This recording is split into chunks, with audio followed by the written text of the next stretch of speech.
Hey everyone, I am here today with Jacob Hagberg, and we just recorded, I'm going to be admitted here, we just recorded an awesome interview with him where he was explaining some SEO tips. And I'm going to back it up by saying I messed up because I have not done the live Hangouts before. I usually do the pre-recorded. Well, since I messed up, we decided that we were going to re-record this for everyone, not only for our SEO group to see this, but we're also going to, because I liked it so much and I think every business owner needs to see this, we're going to be putting it on our business growth time. So welcome, Jacob, and it's good to see you again 10 minutes later. Thanks, Janet. Thanks for having me on the show now.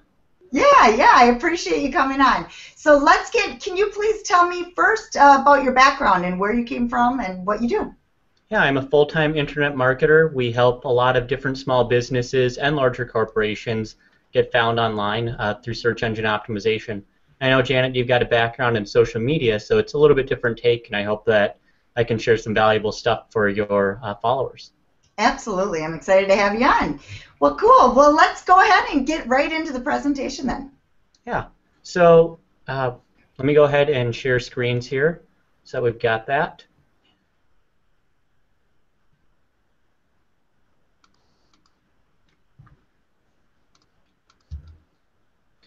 Let's go ahead and take a look at this website here, strathcom.ca. Now, a lot of you probably have .com websites, and this just happened to be a good one as an example. So we can look at their website. Looks like a very nice website, and then they've got a blog portion of their website.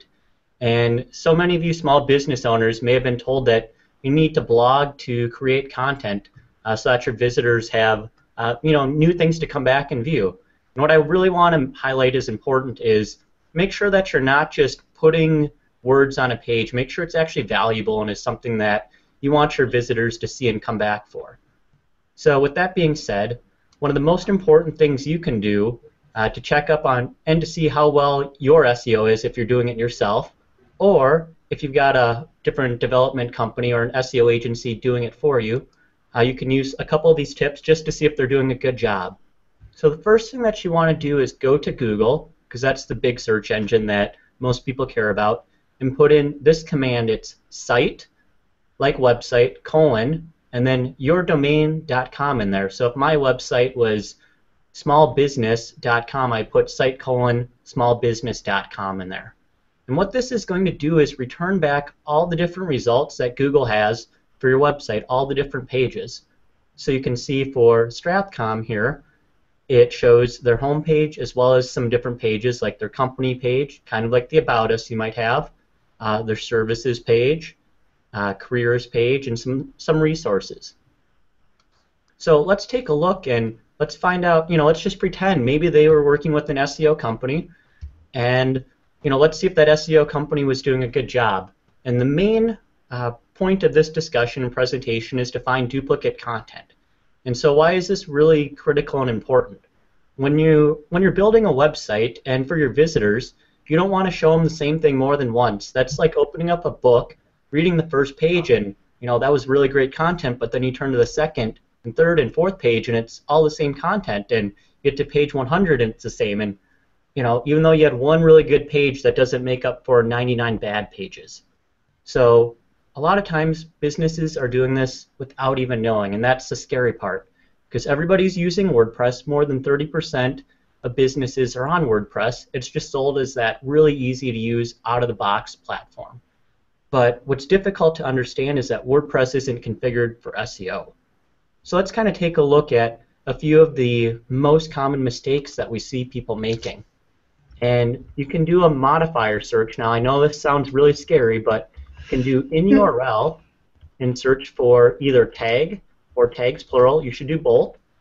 And what this is going to do is show all the different pages that are tag pages on a website. Now, what is a tag page?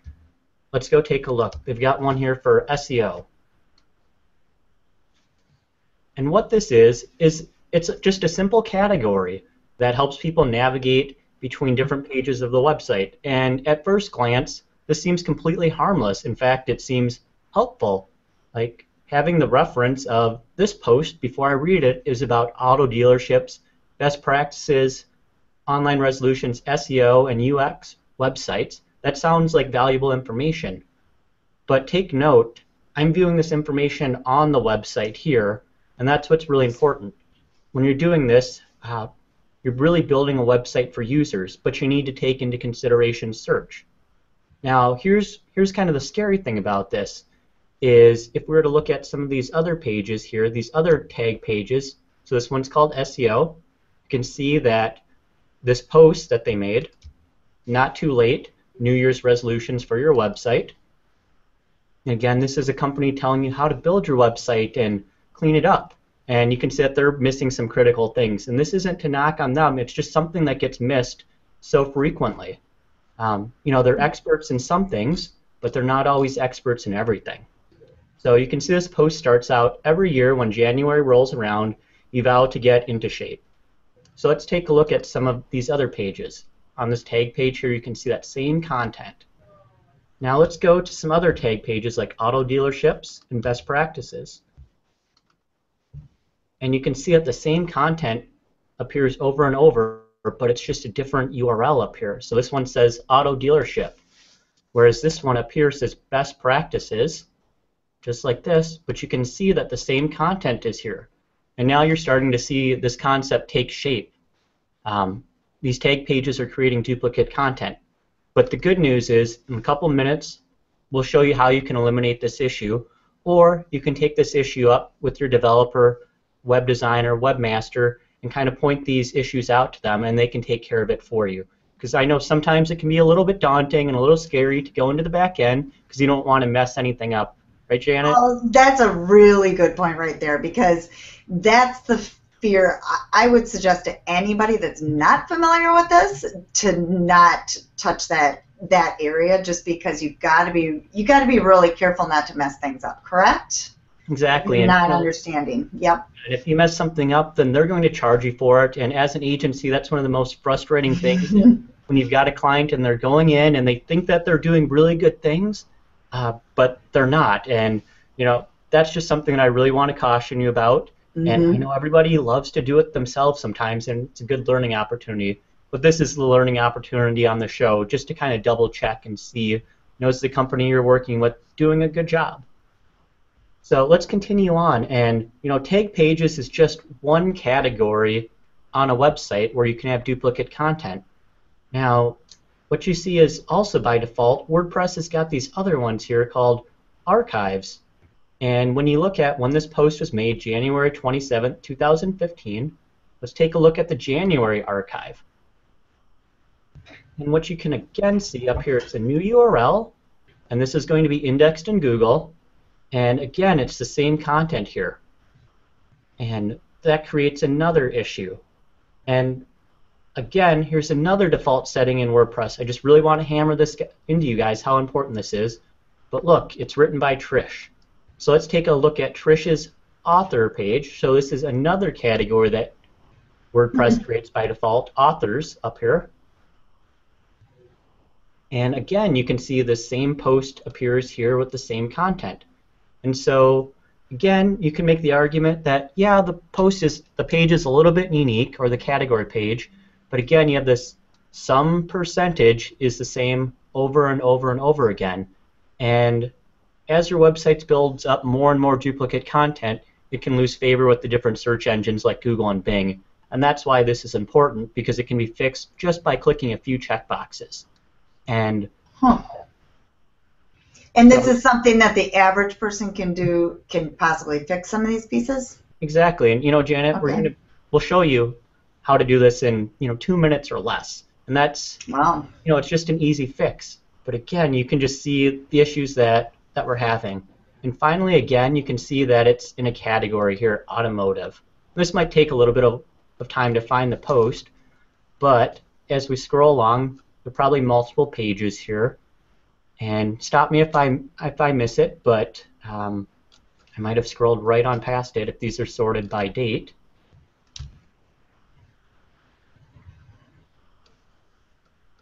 Did you see it by chance? No, the words are pretty small for me. That means Let's also zoom in. Okay. It might be on the next page here. So again, there's pagination that can create duplicate content as well as you create different posts. And this is all duplicate content. How much, I mean, obviously there's going to be some, correct, that's going to happen? Yeah, it's going to happen on every website, but you can see every single post is having this issue, and that's what's really scary. Okay, got it. Let's see if I can find that. Again, we're doing this live, and this is just a fresh example, and this is one that's different from the other group that we used. But again, if we search harder, we'd find this post on here. But let's just continue on for the sake of doing that. So what you want to do is log into WordPress or have your web to my dashboard here, and we've got the Yoast SEO plugin for WordPress installed. And okay, so I'm going to slow you down a little bit just for people that don't have it. You're exactly right. It's Yoast SEO for WordPress. It's a plugin add-on. Can you also make your screen possibly one notch bigger? There we go. Perfect. That would be great. So the most important tab, there are a couple important tabs, is titles and metas. And so what you want to make sure is out of the box, WordPress, Yoast WordPress SEO plugin does not have some of these boxes checked. So you definitely want to check this box here, no index subpages of archives. And this stops multiple pages from getting indexed by Google. So that was when we were going through page 1, page 2, page 3, because those can go on indefinitely. Most of these are checked by default. But then let's take a look at post types. So post types, these are going to be part of your blog. You definitely want these in index. This is definitely the main post that everybody thinks that they're creating. Same with pages. This is like your About Us, Help Us, Contact, Services, just typical pages that you'd expect to see on a business website that probably aren't going to be changing that frequently. So now, when would you use a post versus a page? A page is usually when you've got something static, whereas a post might be like a more timely news piece or press release, something that the date is important to. So the next tab that you want to click here is on taxonomies. And this is where we get into some of those funky things that we're talking about that are creating the duplicate content. So for example, categories. This is again where you can mess something up if you don't know what you're doing. So again, I'm just going to really caution you. Some people use categories and some people don't for their posts. And so if you don't and you never plan to, just simply check this box for no index. And the categories again was like putting it into like automobiles, like a high level search. And just to really reiterate and show an example, this was the category up here, Google and SEO. Yeah. Don't most people use categories? I mean, wouldn't you suggest using categories? A lot of people do. Not everybody does. And so that's why it's just important to know what your website does. Got it. And you can see a lot of people use tags here for internal navigation. It's just another kind of smaller subcategory. But again, it's not necessarily something that you want indexed in Google. So let's go back and take a look. And this is where you have the option of checking no index and follow, meaning Google can still access the page and they'll follow the links you have on the page, but they won't put this into the index so it doesn't harm you by creating that duplicate content. Optionally, webmasters, developers out there, you can hide this from your clients so that way they don't accidentally create additional tags. So that's a very, very powerful tool for developers. Okay.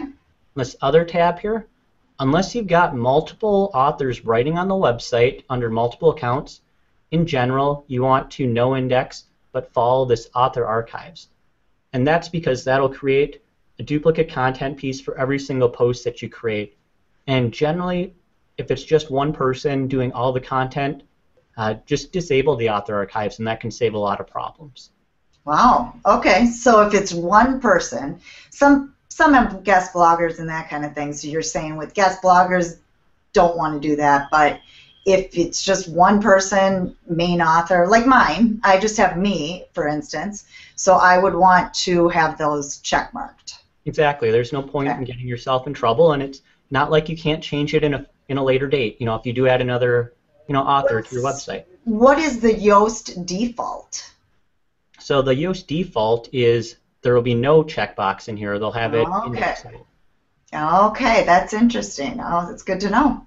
And then finally, date-based archives. This sounds like something like you'd really want. Yeah, I'd want to know by the month and year where I could find a post.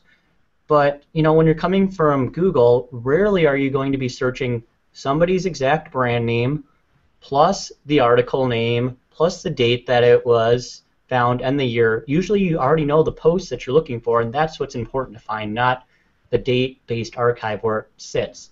So now comparing that back to the website, again, that had to deal with these archives here in the right sidebar. And again, it's still navigable by your users on the website. Everybody can still find your different posts on the site. They can still use the search function. Doesn't impact that. It just only tells Google, hey, don't put these into the index because they're low quality and they're going to cause duplicate content issues. Nice, nice. See, and the thing is, so many people are unaware of this because a lot of people will, well, including myself, will just set up those plugins and just go with what the default is. So it's really good information. Great. Yeah. As you can see, for almost every good post that you think that you're making, because Google tells you create good content and people will link to you and you'll get better rankings, but out of the gate, every single time you make one good post, you're creating maybe 5 or 10 bad posts or bad pages that get added into Google's index. And so Google is wondering, why are you doing this? This isn't what we want. We see this one really good page, but it doesn't make up for those 10 bad pages that you just added. Got it. Yeah. And some of you guys might be running e-commerce websites. That's a big thing too.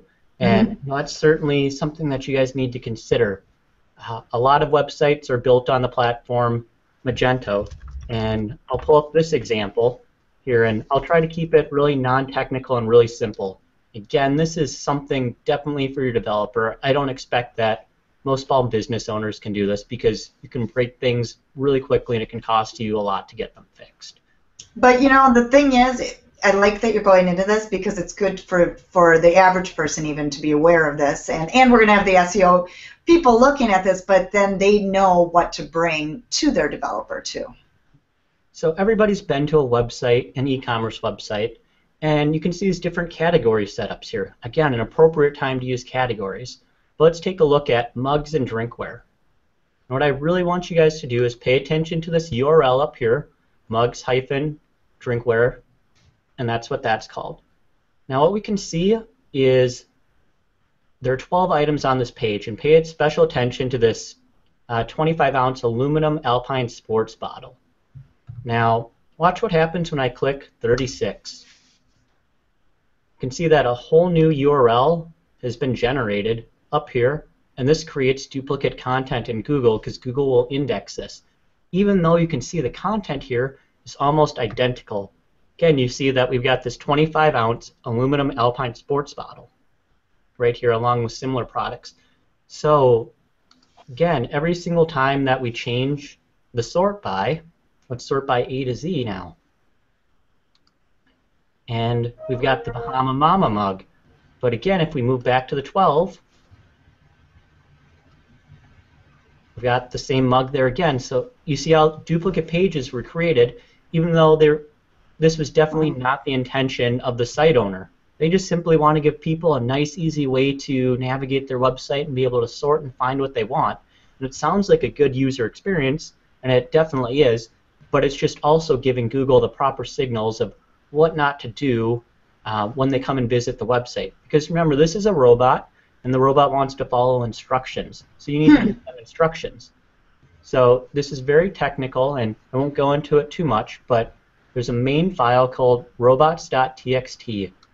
Okay. I'll just visit that really quick. Sure. Like the instruction manual for robots when they come to your website and they crawl. So when Google's robot or Googlebot comes to your website, you want to give them specific information. So for example, sitemap is listed here, and this is list of the products so Google can find them. But there's sometimes places you don't want Googlebot to go, such as, for example, this website does not want them to go to customer register, this page here. you can also tell Google and other bots to not go to specific folders. So for example, if we didn't want them to go to the folder samples, maybe we had some promo in there and we didn't want Google to index that because it was a duplicate of a different product that we had, except for this time it was discounted heavily because maybe we ran a Groupon. And so we tell Google to disallow anything in that folder. And then we'll do one more really quick that is really important, I think, for e-commerce owners to see. Okay. Is that there are many pages like this that we saw that were duplicate content, but you'll see that they're dynamically generated. And usually that comes from a question mark in the URL. So what you can ask your developer to do is add this tag, disallow wildcard question mark, and that means don't index, or Google, don't put this page into the index if it's got a question mark into it. Anything before that. And what this does is it tells Google, hey, we might already have a page like that in the index. So as you can see, these are some really simple ways that you can tell Google, what you want them to do on the website. Now, from time to time, we'll see that business owners have made this mistake, and they're like, well, what can we do? We've clicked some buttons, but these pages are still in the index. It takes a while for Google to drop these pages out. What Google has is a great resource here called Webmaster Tools. And this is a really, really powerful tool, and you really need to know what you're doing because you can mess up a lot of stuff on your website. I'm just going to show you a really detrimental example. Is you could click Remove URLs, create a new removal request. If you left this blank and hit Continue, you would tell Google to remove your entire website from its index, and then you would never get found. So that doesn't sound good. No, not at all. So that's really powerful. But let's say I was this any promo company, and again, I wanted to get rid of anything with sample in it. I could just simply do this and hit Continue, and that would remove any pages with the in the folder sample. That way, those no longer impact me and damage my website. So, for example, as a WordPress site owner, maybe you're going to do tag or tags, depending on how it was set up. Or maybe there's author, because you have the author inside of it. And so these are a couple quick ways to do this. And how quickly does this take effect? This is under 24 hours for Google to remove these from their index. Whereas with robots, maybe if you've got 1 million pages on your website because of all the duplicate products, maybe that takes 6 months. Maybe that takes a year for that to go away. And nobody wants to wait for that. You're losing money and you're losing traffic as a business. And I know, Janet, as the, just hosting this webinar here and these video series, you want to help business owners grow their business and put cash right into their pocket. And this is one thing that maybe they're doing wrong that this is going to add to their bottom line. And these are just small little pro tips from the industry that can really make a big difference. Cool. Yeah, and we all know SEO takes, they should know at least, it takes some time, but it's nice to learn the little tricks that can be a little bit faster. So that's really good tips. Cool. And so I'll just leave it with one other or two other things. Okay. There are a lot of real estate agent guys out there. Everybody wants to build their business. And another example where we see this occurring is with MLS listings. And everybody wants to feature every single home on their website. But again, this is duplicate content because it's already on somebody else's website first. And so it doesn't really help that you're pulling in those Zillow listings. It doesn't really help that you're pulling them in for, I think it's called Trulia. They're already somewhere else on a more authoritative website. And somebody isn't going to find you via search for that property listing. They're probably going to browse your website and then start searching and sorting and using the navigation. So again, those are things you can have on the website, but you want to no index them in Google.